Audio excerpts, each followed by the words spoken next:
From Southern Maryland's weather leader, this is a JB Weather Alert.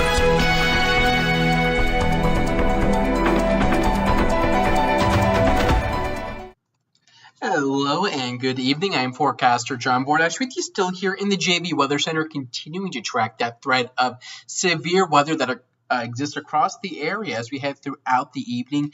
We were kind of pinpointing this time period after about 6 o'clock through about 10 to 1 o'clock in the morning as being the time we could potentially see storms move on through. And we are beginning to see our leading edge of storms now approach I-95, and this has now prompted a brand new severe thunderstorm warning shown here in this orange polygon for the DC metro area. And this includes western parts of Charles County, and this goes until 6:15. This line of thunderstorms, and you can see it looks pretty nasty, this really distinct bowing here, has the potential to produce winds upwards of 60 miles per hour and the potential for hail upwards of 1 inch in diameter. That's roughly like the size of a quarter or so as these storms continue to raise here towards the east. Let me go ahead and get you the latest storm tracking, the latest storm timeline with this so you know when you could expect this. And we're tracking this here to the east at about 30 miles an hour or so right now, so it's slowed down a little bit since last we talked. But this looks to be moving into parts of our most local areas, so potentially towards the Bowie area and down towards Clinton, right around 6:20 or so, potentially pushing into Waldorf here and about the next, we'll call it the next half hour, 45 minutes, into Lothian here and about the next 45 minutes to hour or so. And areas that I think need to be on alert for this potentially to be moving through here in southern Maryland would be from about the Plata to Prince Frederick points north.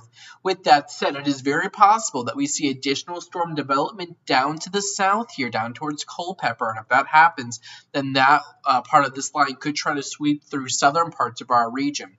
Everyone is under this large scheme severe thunderstorm watch. That goes until 10 o'clock this evening. And the main threats we're going to be tracking with this, let me get you on over here, really going to be damaging winds initially, but if we see a few rounds of storms push home through, then we could be looking at a flash flooding risk across the region as well. That would be why our entire region has been placed under this flood watch, everywhere shaded in green, so that's all of southern Maryland, under that flood watch until midnight tonight. Let me show you Futurecast, and I'll let this loop through here a little bit. You can see that it has those storms pushing across I-95 right around 6 or 7 o'clock, and not pushing through much of southern Maryland until closer towards 8 or 9 o'clock. So it could still be a little bit before many of us get in on the stormy action, and I don't think everyone will, but those that do could definitely see strong to severe thunderstorms that produce potentially winds upwards of 60 miles per hour. Coming back on over here towards our live William Richmond Inc. HD radar, what we can see is that outside of this one line, let's zoom it out a little bit. Let me take you on over to our national radar. We have this line of storms that extends from south of Frederick back through the Warrenton region, but we have additional storms back here in West Virginia that I'm watching. Everything here is pushing to the east, so these storms back out towards West Virginia, if they can hold together, could be that second round, that second push of thunderstorms, and those could potentially push through here between about 9 o'clock and about midnight, 1 a.m. So we could look at a couple of rounds of stronger storms push on through. Again, not everyone's going to see the crazy weather. It's really kind of going to be hit or miss. Right now, our concern is for the northern parts of our region. So if you're down towards, let's say, Lusby or Lexington Park or Cobb Island, you're not under an immediate threat right now with this initial line here. And I'll turn the lightning off real quick so you can see just how intense this line looks. That stark bowing look from Rockville down towards Manassas. That right now looks like it's, if we continue it east-southeast, pushing through Washington here very shortly towards Clinton, Baden, Waldorf, Chesapeake Beach, Lothian, Annapolis, down towards potentially the Plata and Prince Frederick here over the next hour or so.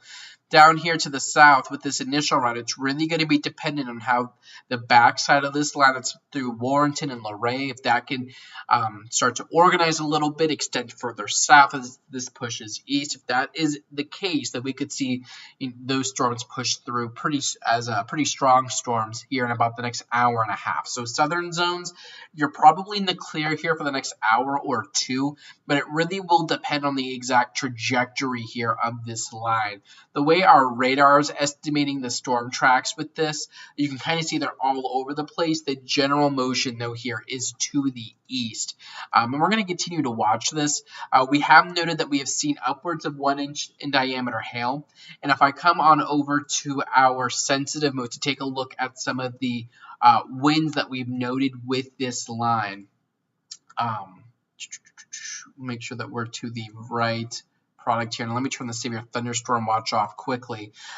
Radar is estimating these winds up over 60 miles an hour, getting ready to blast I-95, come through Washington. So if you're on over towards Hillcrest Heights, Kentland, on over towards Mitchellville, Rosaryville, Upper Marlboro, Clinton, Brandywine, and even down here towards Akakeep, Bryan's Road, Marshall Hall, Indian Head, Pittsburgh, Pomfret, Waldorf.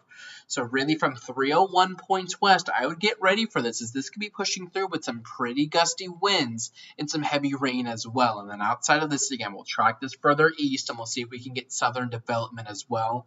But showing you Futurecast again, you can kind of see how the timing works out. Really kind of maybe multiple waves pushing through. And actually, if I were to restart this, what you can see is that it takes our initial line. Let me take you back here. It takes our initial line, pushes it through here 6, 7, 8 o'clock, but then look back to the west. You see that additional storm development 9, 10 o'clock, and then that pushes on through 11 o'clock, midnight. So we potentially are talking about a long duration event where we still potentially have another 6 or 7 hours ahead of us, where we could look at some storms push on through. Again, right now, though, coming back over here to live William Richmond Dink radar, let me take you over here. We are just tracking our one line right now that's getting ready to move through the Washington, D.C. area.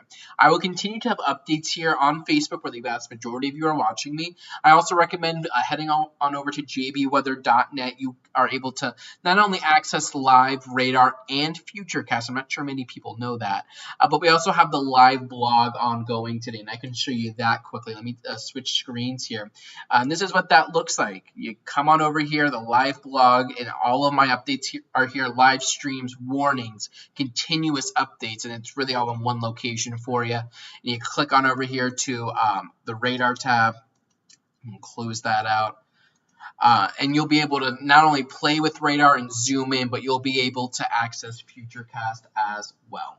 So we're going to continue to watch all this. Stay with JB Weather for the latest information, and I'll continue to provide updates for you. Again, Facebook, Twitter, Instagram, the website are all going to be resources you can use. In the meantime, though, I'm Forecaster John Bordash. Have a nice and safe one, and keep it tuned right here to JB Weather for the latest information. Check the forecast anytime online at jbweather.net.